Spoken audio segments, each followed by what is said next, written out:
Hi boys and girls, it's Mrs. Andes. Today we're going to work on creating a picture of some koi. A koi is a Japanese fish. It's kind of like a giant goldfish or a carp. I am going to post some pictures of koi on the Google Classroom. So if you haven't signed up for the Google Classroom yet, you should check your email, your CPS email, and sign up or email me for the link so that you can join the Google Classroom. That's where I'm going to put some worksheets for people to do, as well as a place where you guys can email me and you can post your pictures to me, pictures that you have finished, that you have colored and finished working on. I can take those down off of Google Classroom after you email them to me, and I can post them on the Newfield website. You'll see a lot of pictures on the Newfield website that people have already sent me. So by all means, make sure that you are doing your very best artwork and email it to me so I can put it up on the internet on the Newfield website. Today, with our koi picture, we are going to be focusing on two different things. We are going to talk about perspective and what perspective or view we are looking at these koi from. And you guys what you should remember from our snowmen drawing, what point of view is this? If we are looking at these koi, where is the viewer? Viewer is looking up above and looking down on these koi that are swimming in a pond. So that view is called bird's eye perspective, like a bird flying in the sky looking down on something. The other thing that we're going to be doing is we're going to be using overlapping to show depth. Overlapping is a tool that artists can use to show depth by showing the layers of something in a picture, or what is in front and what is behind and further behind and further behind. In our picture here, we're going to be looking at things that we're going to be able to see our carp, but then we'll also be able to create some depth by putting something like a lily pad over the carp, but also maybe putting some rocks and stones on the ground underneath the carp. So those are the things we're going to do to create some depth. We're going to have three layers. Sort of the foreground, which is floating right at the top of the water, is going to be our lily pads. And our middle ground is going to be our koi. And then our background is going to be smaller and further away. Underneath the koi is going to be those sort of rocks at the bottom of our pond. So we're going to start first, though, with our koi. I'm going to draw with a marker, but I want you guys to be drawing with pencil first so that you can erase if you make a mistake, okay? And the koi, we're going to make two koi in the pond. If you wanted to add some more, you could.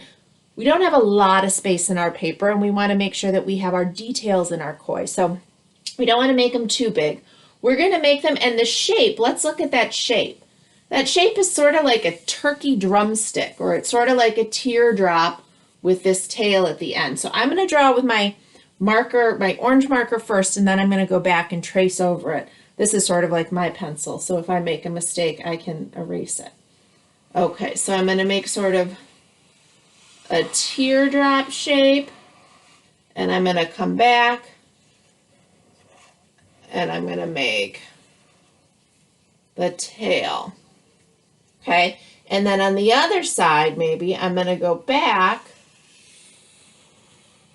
and I'm going to make another one. And maybe this one floats off the side of the paper a little bit.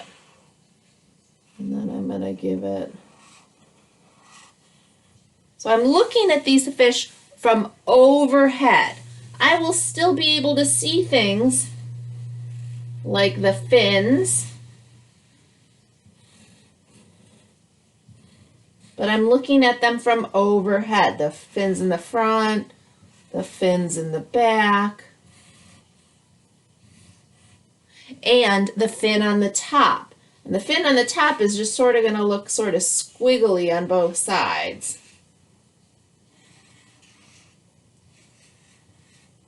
Okay, now I'm using my orange marker because there are some parts that I'm not going to end up showing because I'm going to be using some overlapping. So I have that. I'm going to make some rocks maybe underneath, so it won't be the whole way underneath. Just see the edges. Some rocks on the ground. Some will be half rocks because they would be, I guess I could do that, underneath my koi. And then I'm also going to add some lily pads.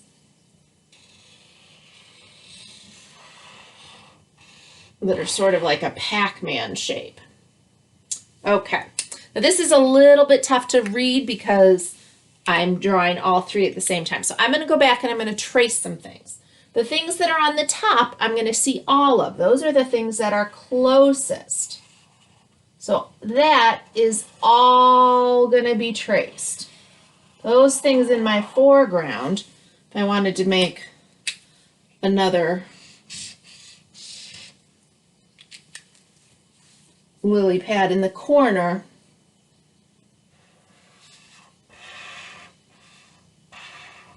so I've got my two lily pads in the foreground. That's what I see all of.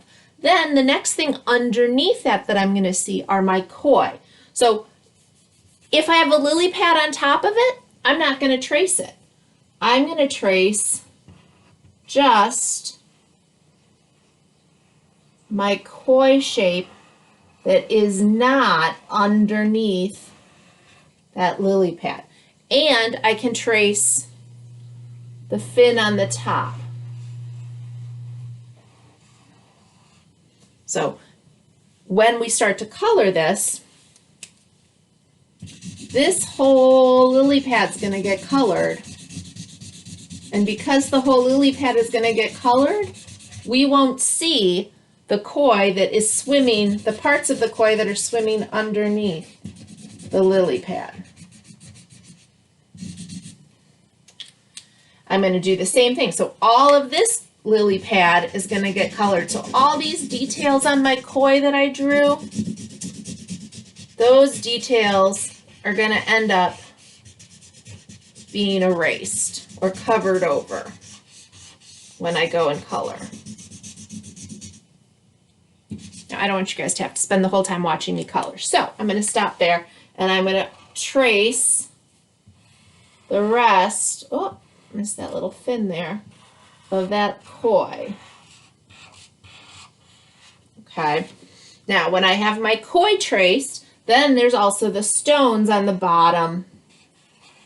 And some of them are sort of tucked underneath the koi and underneath my lily pad.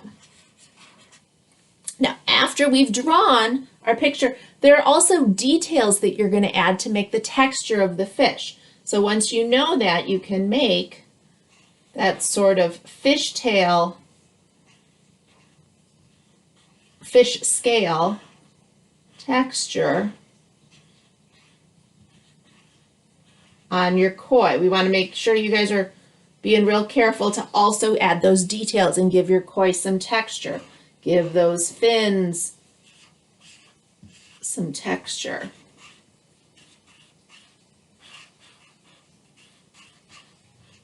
Okay, so on the website, I'm going to put some pictures of koi because koi have different sorts of patterns. You can see lots of them are sort of the ones that you might be really familiar with are orange and white or red and orange and white, but there are also some that are yellow, some that are black and orange, some that are black and red. So when you're ready to start to color, I want you to go back to Google Classroom and look at some of those pictures so you have some ideas of how to color it. By all means, color the whole fish, color the stones in your pond, and also color the water. But something important, when you color the water, I don't want you to color on top of your fish or on top of your lily pad or on top of your stones. I want you guys to be really thoughtful and color around your fish. I know that there's water on top of your fish and on top of the rocks, but I really want to be able to see the detail that you put into your fish. So I want you to color your water around your fish instead of right on top, okay? And when you're done, take a picture of it and send it to me either by email or post it on Google Classroom, and I will put the finished ones, up on the Newfield website in the next week or so, okay? Terrific. I hope you guys are all well. I will see you soon. Take care. Bye.